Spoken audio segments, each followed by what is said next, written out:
You know that voice in your head? The one that just never really stops. Mm-hmm. The constant narrator. Yeah, exactly. Always commentating, judging, asking questions, sometimes even arguing with itself. It can honestly feel a bit like being trapped, you know?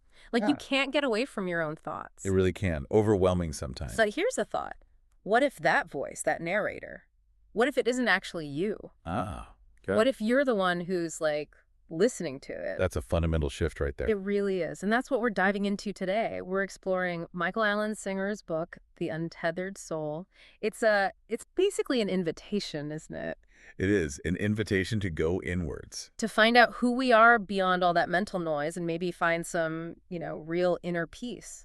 And what's so great about Singer's work, I think, is how he pulls from all these different spiritual traditions, but makes it feel, well, pretty straightforward, accessible. Right. It's not super dense psychological theory. No, not at all. It's more about just noticing something fundamental, something simple, that there's a kind of separation inside us.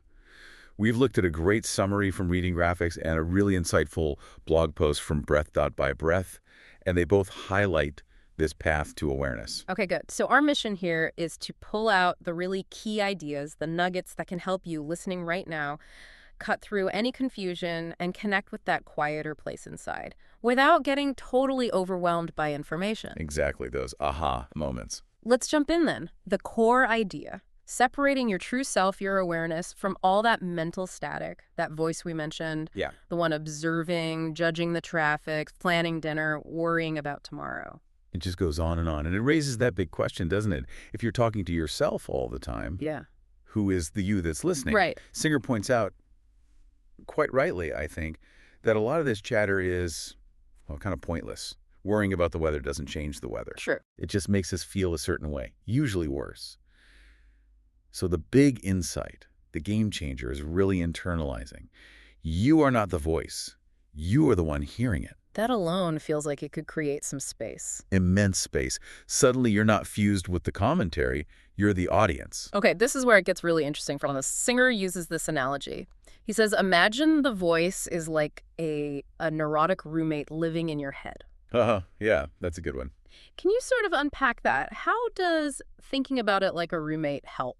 Well, think about it. If you actually live with someone who never stopped criticizing, nitpicking everything you did, judging your choices, always wanting something different, always complaining. You'd think they were unbearable. Exactly. You wouldn't necessarily believe everything they said, would you? You certainly wouldn't let them run your entire life based on their anxieties and demands. No way. But that's often what we do with our internal monologue. We treat this roommate like it's the absolute truth, the boss. Singer's point is, maybe it's just a neurotic roommate. Maybe a lot of what it says is just noise, unhelpful noise. So it's not about trying to forcibly evict the roommate or shut them up completely, which sounds impossible anyway. Right. It's more about recognizing them for what they are, just a stream of thoughts, judgments, fears happening in your awareness, but not being your awareness.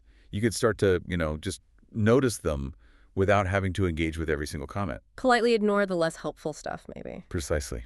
And connecting this outwards. Think how much energy we spend trying to fix the world because the roommate is complaining about it. Singer flips it. He suggests asking, okay, which part of me is actually bothered by this situation?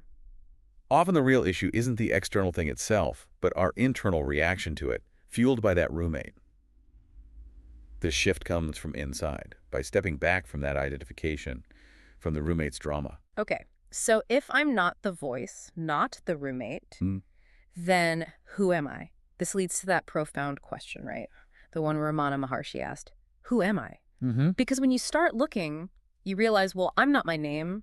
That can change. I'm not my job, not my body. That changes constantly. Not even my memories or my personality, really, because those evolve too. Even my thoughts and emotions, they come and go. They're all temporary states or labels.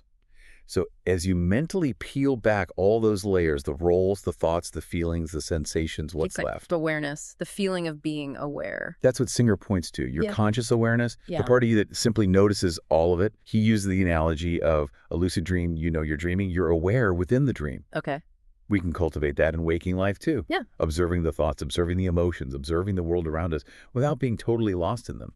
It's about becoming conscious of being conscious. Yeah. Returning to that fundamental state of just being aware. Wow.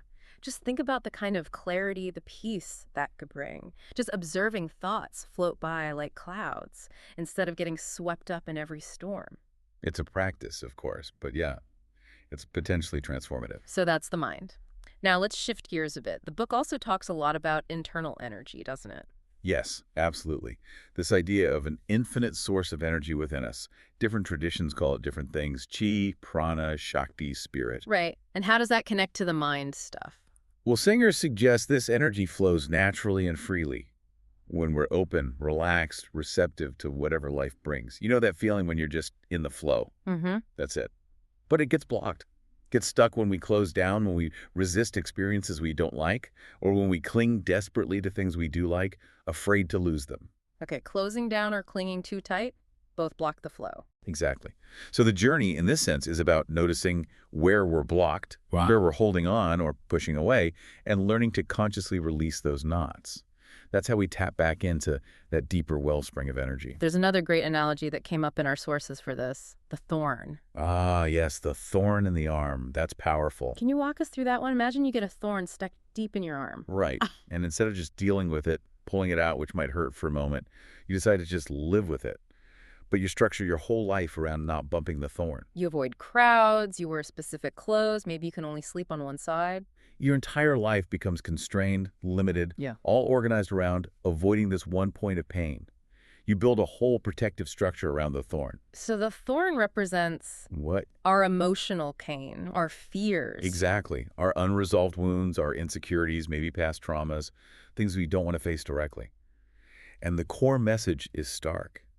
We spend so much energy avoiding pain that we end up building lives defined by that avoidance. We limit our own freedom drastically. Like the fear of public speaking example you mentioned. Avoiding promotions, staying small, all because of that one thorn. Precisely.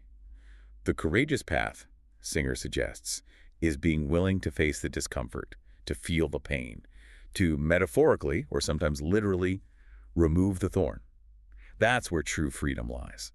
It's about learning to accept experiences, even difficult ones, letting them flow through you without getting stuck, without becoming that thorn.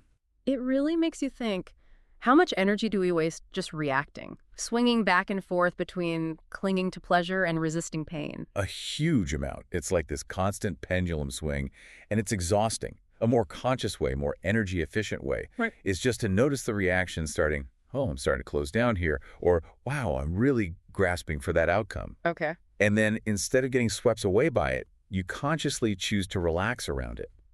To release the tension, you let it go. So you're not fighting it, but you're not indulging it either. Exactly. And when you stop pouring energy into those extremes, you find you just have more energy, more balance, more presence to actually live your life with purpose rather than being constantly drained by these internal tug-of-wars. That's a powerful idea for reflection. Where might you listening be building a life around an unaddressed emotional thorn? And what might freedom look like on the other side of facing it? The big questions. So as you get better at this, observing the mind, noticing the roommate, releasing these energy blocks, letting go of the thorns, something else starts to happen, right? You begin to glimpse something beyond your everyday personality. Yes. You start to realize deeply that you are separate from all that mental and emotional turbulence you used to think was you. That constant chatter, the ups and downs, the neurotic roommate, you see it clearly as something you experience, not something you are. And Singer talks about this as a path towards, well, he uses the word enlightenment. How does he frame that? He frames it as a process, really. A progressive letting go. Letting go of old ideas about yourself, limiting beliefs, attachments to outcomes, attachments to things, even deep-seated fears that keep your consciousness kind of tethered, Shackled. Yeah, shackled. So enlightenment isn't necessarily one big zap moment, though maybe it can be for some. More often, it's this continuous process of releasing layer after layer of what holds you back, allowing your awareness, your spirit to naturally expand. Okay. And the culmination of this path, this progressive untethering, seems to be about choosing to live fully, embracing what he calls unconditional happiness. There's that example about the starving man. Right. The starving man isn't picky. He doesn't say, oh, I'll only eat organic, gluten-free bread. He just wants food, any food. So the point is, if we're too specific about what happiness has to look like, I'll be happy if I get that job, or I'll be happy when I find the perfect partner. We make it much harder to find. We put all these conditions on it. Singer's argument is, what if we just choose happiness? Full stop, as a general state. Like the starving man just wants food. What if we just want happiness? Without defining exactly how it has to arrive or what form it has to take. Allowing ourselves to be happy with simple things, with just being. Exactly. Finding peace and contentment much more easily, much more often, because we've dropped the endless list of prerequisites. So this whole spiritual journey, as Singer lays it out, involves this continuous release, letting go of lower frequency stuff like anger, fear, resentment, detaching from outcomes, from needing things to be a certain way. Yes, and as you do that, there's this sense of an upward drift. Your baseline state of being just naturally starts to elevate. And what does that feel like? You find yourself judging less yourself, others, situations. There's a growing sense of connection, maybe even love, for everything, for people, for nature, for life itself. You start radiating a kind of openness, an unconditional acceptance. And ultimately, where does Singer suggest this can lead? Ultimately, he suggests that our individual sense of consciousness, which felt so separate and small before, can start to merge with something much larger. Universal consciousness, perhaps. You get a taste of a love that isn't personal or conditional, but vast, selfless, divine. Your sense of self expands beyond the boundaries of your skin. That's quite a journey. It's interesting, too, to put the author in context. Michael Singer, he had a master's in economics, right? Before his spiritual awakening. Yeah, quite a grounded background initially. Then he founded the Temple of the Universe, this yoga and meditation center. But he also co-founded a really successful software company, Medical Manager, which WebMD later bought. Lived in both worlds, you could say. Yeah. Apparently there were some legal challenges with the business later on, too, before he fully immersed himself back into the spiritual teaching. It just adds this layer, doesn't it? Someone who navigated the complexities of the material world alongside this deep inner exploration. It does make the teachings feel perhaps more grounded, more tested in the real world. So, recapping our journey today. We started with recognizing that voice, the neurotic roommate inside.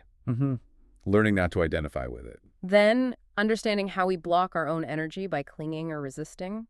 And the idea of facing our thorns instead of building lives around avoiding them. Releasing those blockages to find freedom. And finally, seeing this path lead towards letting go of limitations and really choosing unconditional happiness. And the thread holding it all together is that core insight.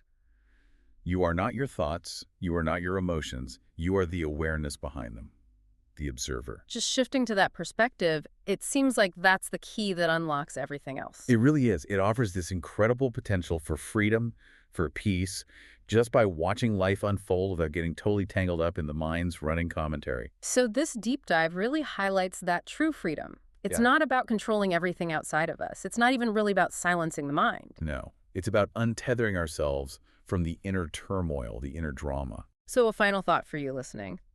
What possibilities might open up if you truly started to see yourself as just the witness to your thoughts, your feelings, allowing them to come and go without needing to fix them or fight them or become them? And what might your life feel like if you stopped putting conditions on your happiness and just decided to choose it right here, right now? Something profound to sit with.